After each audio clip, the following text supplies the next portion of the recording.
So, like with many folks, I have a lot of fond memories growing up of Vacation Bible School. And especially when you grow up in a small town in eastern Montana that doesn't have all of the opportunities our kids have today, especially in larger communities, that like that 1 week where you actually got to do something fun and interesting amidst a summer of really just spending a lot of time sitting around watching television.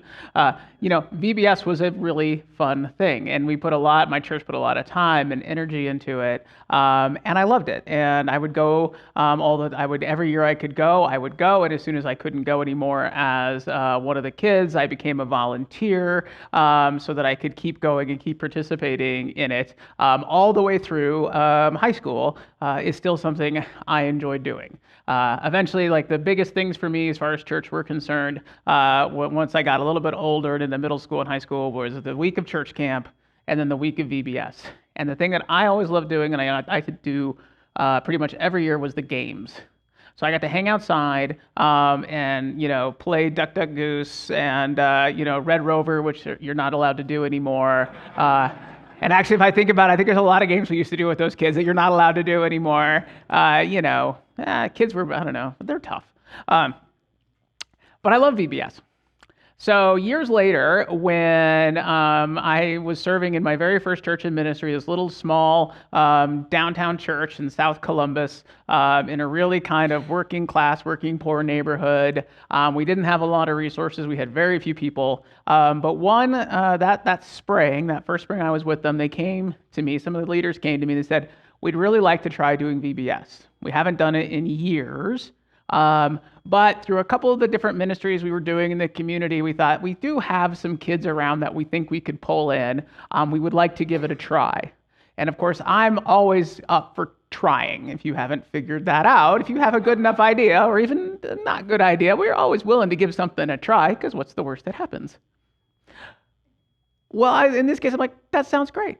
And they're like, "Well, what do you need?" And they're like, "Well, I think we can borrow some stuff from this church, and we're just going to do basically, last year's thing, what we'll do it this year so we can borrow all these supplies." And like, okay. And like, but the one thing we don't really think we have enough of is volunteers, right? Because we're a small church. We don't have a lot of younger people, things like that. And I'm like, "Well, here, let me tell you something. There is something I've learned in ministry, even though I'm very new to it, especially in that place and especially when you're considered a small, poor downtown urban church, is there are a plenty of middle-class suburban churches that love to come down and help out small, poor little urban churches. It just makes them feel really good, because it does. So let me make some phone calls." So I made 2 phone calls, and one person got back to me right away, and it was a friend of mine who was actually the youth leader at a large suburban church. And she's like, "I think my youth would love to come and do this. What are the dates?" We got them all the dates and everything. And so we got it all worked out. So we were going to have, a handful of our folks that were going to kind of be in charge and oversee everything. And then we're going to have this whole army of teenagers to come in and do all of the hard work and the heavy lifting. And it seemed like it was a really, really good idea and was going to work out really well. Probably wouldn't be telling you the story.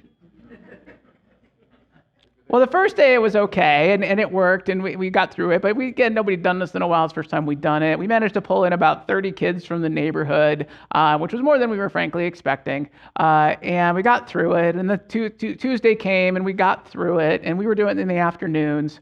And it seemed to go okay. And then Wednesday morning, I got a phone call from my friend. And she said, "I'm not sure if we're going to be able to come back." And I'm like, "Why? Is something come up? Is everything okay?" They're like, "Well, no. The kids are really concerned about basically, how they're being treated, what the adults are doing or asking them to do," and just goes on and kind of, lists this list of concerns that they were having and the struggles they were having. And I'm like, "I understand. Thank you for sharing. Let me talk to my people." So here I am. I think at this time I was about 30 years old, first year in ministry, pulling together my senior leadership, all of which are retirement age or even older, and having to tell them that the teenagers don't want to come back because they are too much drama. That was a weird conversation to have. And at first they looked at me kind of like, what are you talking about? I said, honestly, you all, the adults in the room, seem to be causing more drama than the teenagers can handle. And I need your help to fix this. And so I'm like, what's going on? Because I'm only one person. I can't see everything and do everything. So they start talking like, well, this needs to be this way and this needs to be done this way. And they were doing it this way instead of this way. And it got all very what I felt like nitpicky really, really quickly. And I finally had to say, stop. Okay, time out. What are we doing here? And then they looked at me. And I'm like, no. What is our purpose? Why are we doing VBS? And they looked at me. And I'm like, we should probably have an answer to that question. And like, well, we thought it would be a good idea, blah, blah, blah. I'm like, no. Okay, here, let me just answer the question for you. We are here to love some kids.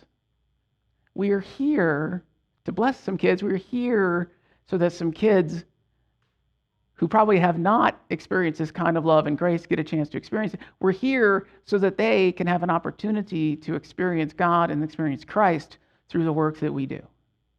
Does any of the stuff that we just talked about really matter in the light of that purpose? Like, does it really matter how the coloring gets done?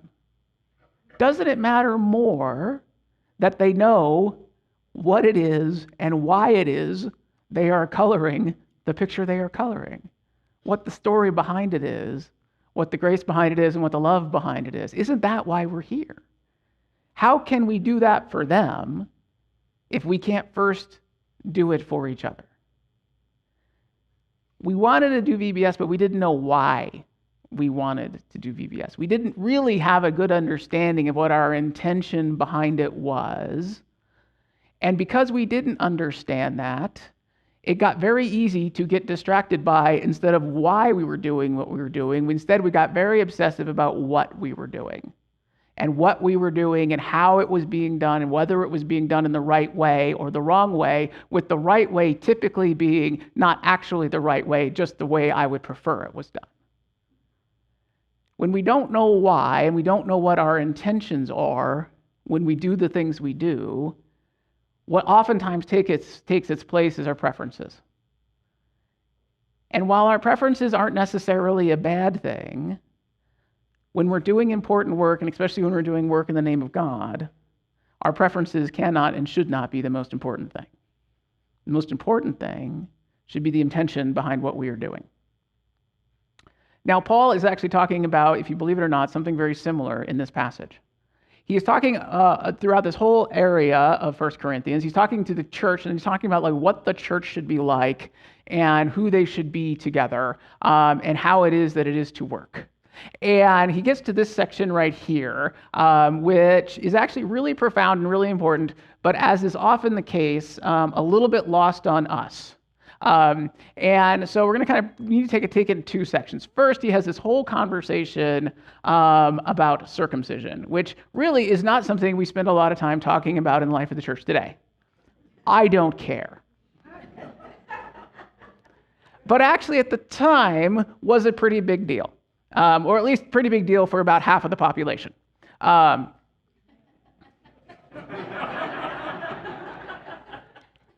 the reason it was a big deal is that was actually considered, it was considered an outward sign of who it is that you were and what tradition you belong to. Now that may seem really kind of funny and interesting to us, because that would not in any way be an outward sign of anything today.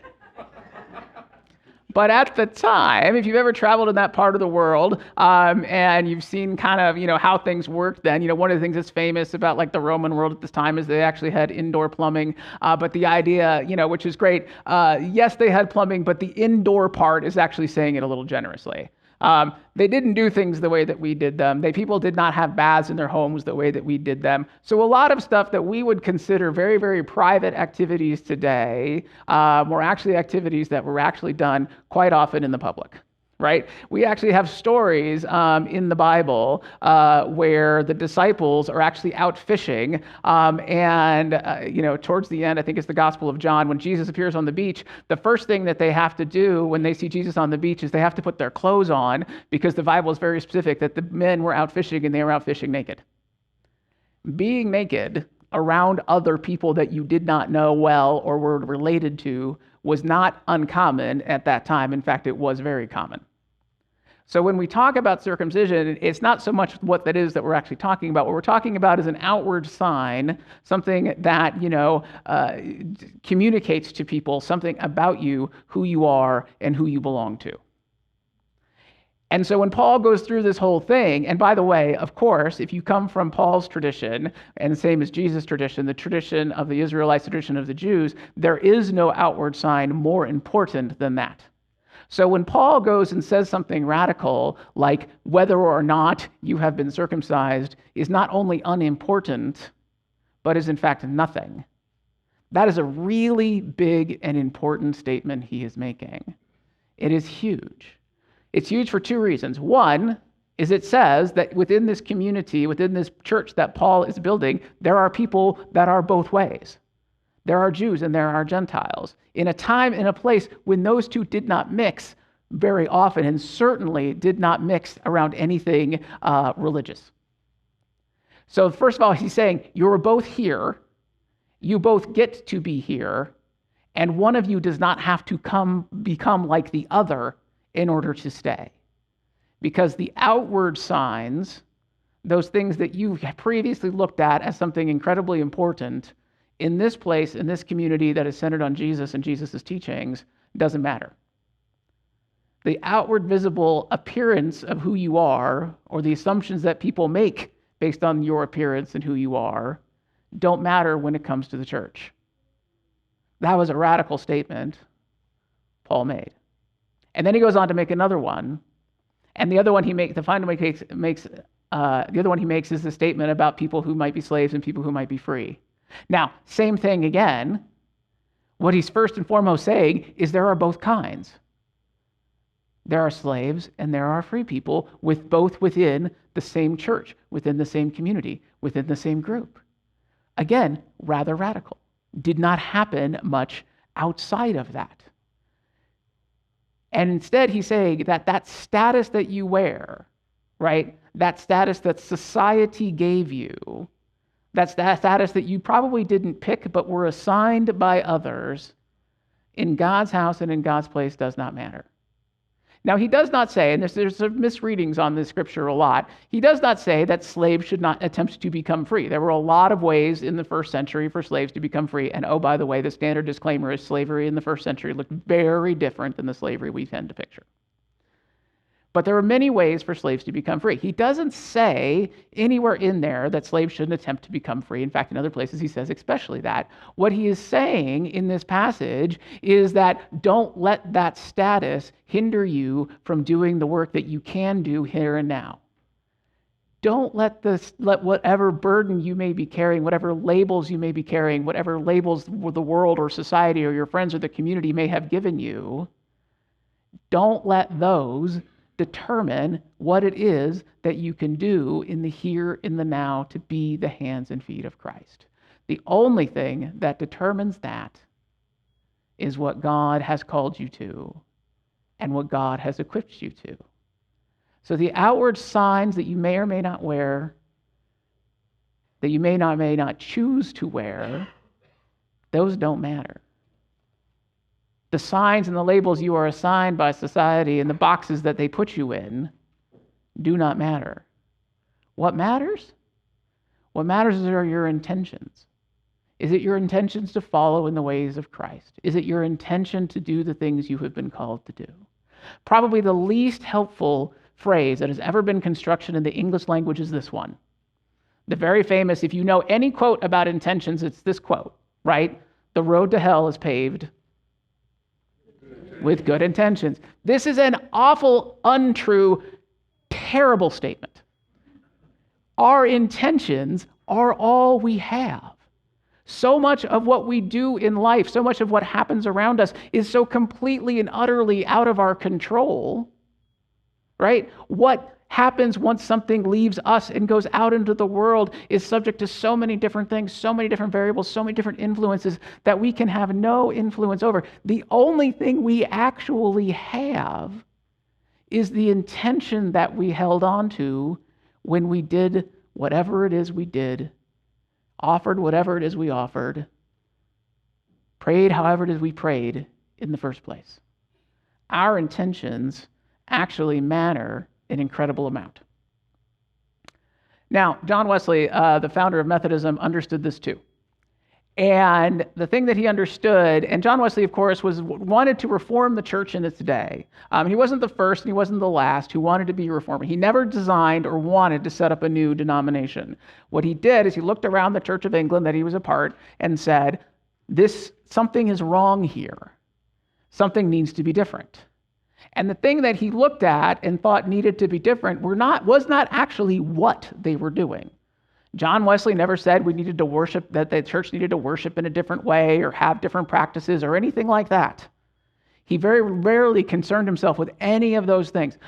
People got really annoyed with him several times when he basically says, what is this thing you're trying to do? What is it that you want us to do? And he would say things like, well, I think you need to go to church, and I think you need to pray, and I think you need to take communion, and all those sorts of things. And they're like, well, yeah, but that's already there. So what is it you are trying to change? And the thing is, it wasn't what he was trying to change. He was trying to remind people and reclaim not what they were doing, but why they were doing it.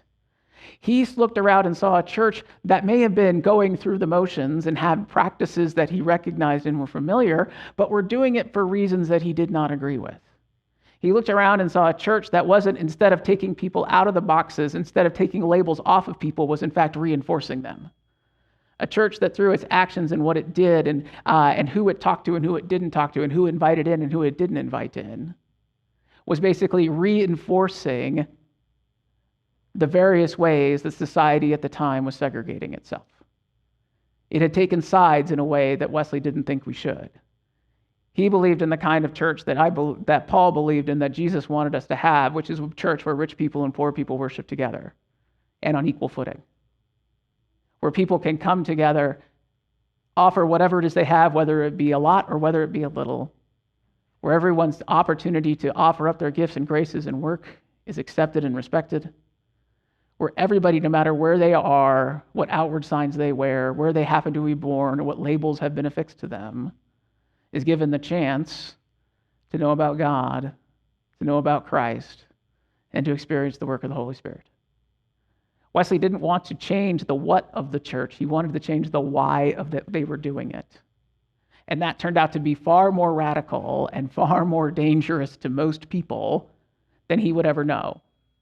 Which is why Wesley famously would never preach in a church that didn't have a back door that he could run out of, because he would inevitably make everybody mad. And I don't know how many times he wrote down in his journals, and it's funny and both sad, just sad and funny, to read as he talks about, I preached in this field until they turned the cows loose on me. I preached at this church until they started to throw bricks at me. I did this over here until this thing happened. Wesley understood and wanted to reclaim not the what of what the church was doing, but the intention behind it. He wanted his church to have a better intention. He wanted it to understand better why it was doing what it was doing. Our intentions matter, because our intentions will dictate everything that comes after. So in the fall of 2019, I thought it would be a fun and interesting idea to find a new way to serve. I like to serve, believe it or not. I like to serve, I like to do things, I like to be a part of the community, and I was looking for an opportunity to become even a better part of the community than I had already been blessed to become after being here for about a year. And I thought the really great way to do that would be to join the school board in the fall of 2019. I'm not the only one in this church who decided to do that either. That turned out to be a very interesting and auspicious time, shall we say, to join an organization like a school board. that at that point was sleepy and quiet and, wasn't probably something that was front of mind for a lot of people, but would very quickly become front of mind to basically everybody. And much of it, I honestly don't remember. It's a bit of a blur. But as I sit here, at the tail end of my 4-year term, there is one story, there's one incident, there's one thing that happened that I've come back to often. And it's a story that I have told and talked about in school board circles a lot of times as one of the things I have the most pride in being a part of, being a small part of. And I know that Michael Wales feels the same because I've heard him say the story as well. In the fall of 21, we had the same problem that everybody else had, which was basically figuring out what it is we were going to do and how it is we were going to keep our schools open and follow all the very conflicting guidance we were getting and deal with the fact that everybody had an opinion about what it is that we should be doing about everything, and those opinions were not in any way consistent or the same. And there was no bigger flashpoint, if you can remember, and I hope you're not going to have like flashbacks like I had even thinking about this. But obviously one of the biggest things and one of the biggest controversies was about masks. What do we do about it? And we, of course, were getting comments and emails, and my email was full from people on one side and people on the other, and all of this that were, for whom it was incredibly obvious in their mind what it is that we should be doing, and doing anything other than exactly what their preference was clearly incorrect. And they would be more than happy to go on paragraph after paragraph after paragraph in their email explaining to me and everyone else in great detail why it is that they were correct. And then the next email would have paragraph after paragraph about why the exact opposite side was actually the correct side. And we were put in the situation where we're not quite sure what to do, because at the end of the day, somebody has to make a decision. At the end of the day, the buck stops somewhere. And the group of people that was going to have to make the decision was the school board. And it was at that point that our new and amazing and now unfortunately former superintendent, Karen, came up with an idea. She's like, well, what if we invited people who represented the different sides to come together and have a conversation about it? And in my head, I was like, okay, this is an interesting idea. Either, one, we'll come together and find something that works, or two, they'll all just kill each other and then we don't have to deal with them. And at the time, I was probably okay with either outcome. I'm like, but so that's what we did. And we invited them all in, and we had pizza because people will come if there's free food. And we had about a dozen folks that really represented the entire spectrum of opinions about what it is that we would do. And as we started in the conversation and sort of framing things and basically kind of outlined, like, here's the basics of what we know and what we have to pay attention to, and this is what the state's saying to us, I think two important critically things happened at the beginning. One is that Michael Wales clearly stated our intention. The intention was to keep kids in school as much as possible, to avoid as much as possible having to send kids home so the kids could be there, they could get the support and the education they needed and deserved. That was it. Our intention was not political. Our intention was not any of the other things that people might bring into that space. It wasn't about picking winners and losers. It wasn't about any of that. Our job was to do the best thing, come up with the best plan we could that we believed, despite incomplete information. And there was a lot of incomplete information at the time that we thought would lead to our intention, and our intention was to keep kids in school. So I think Michael was wonderfully brilliant and intelligent and was able to state that clearly. And that gave us a goal that we had in mind and a goal that we could measure our work against. And then, because I can't, not speak when I'm in front of people, did want to add one more thing. And when I was up there, I said, here's the other thing that we need to understand from the beginning, is that nobody is leaving here getting exactly what they want.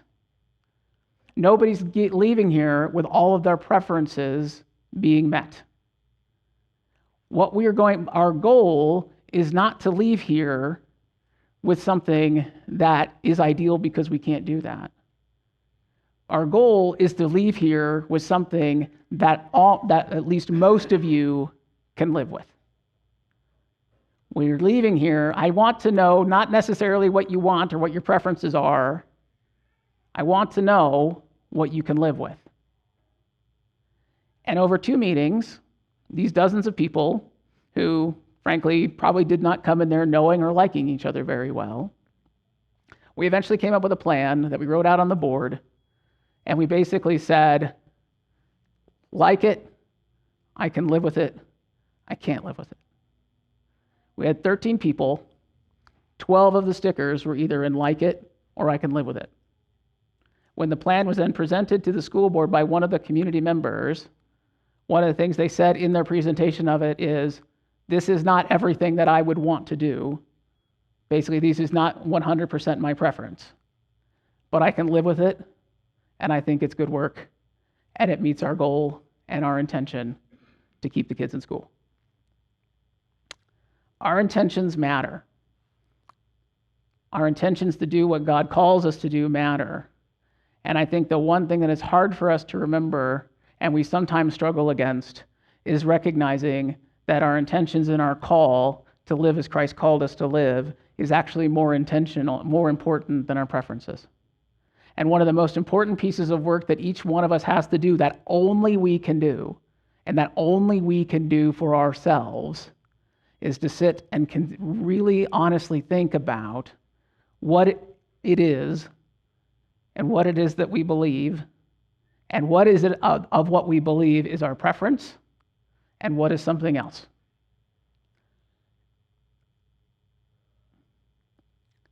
It does not and should not matter what your status in life or where you perceive yourself to be in the world.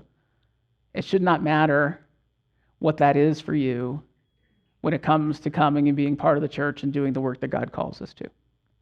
I think that's something that we do a really good job of here. I think one thing that we know, or the one thing that I hope that we know more and above and beyond anything else, is what our intention is.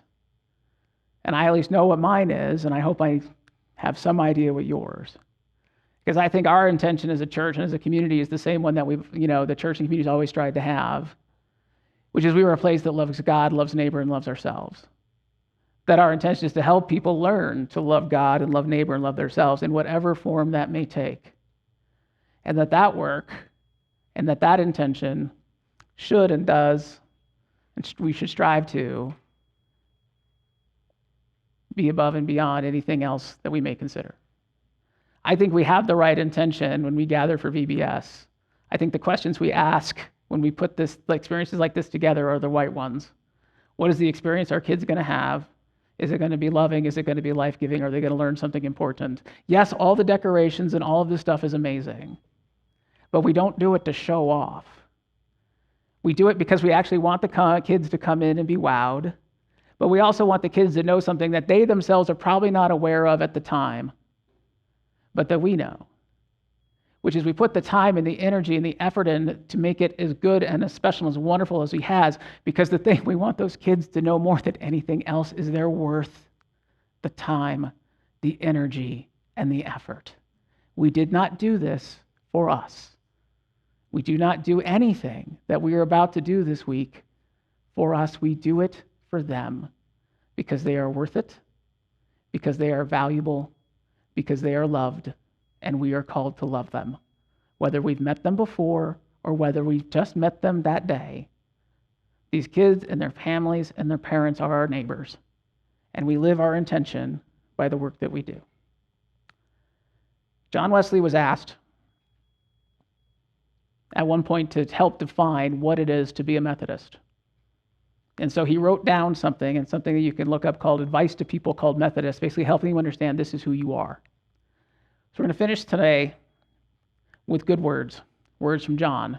Now, the problem with reading Wesley is he's an Oxford-educated 17th century theologian who's sort of writing in English, but also not really. So what I want to end with today is something that we're going to call this the Jeremy Scott translation of John Wesley. And he wrote this. He said, "Stay true to the priorities that drive your personal practice of faith.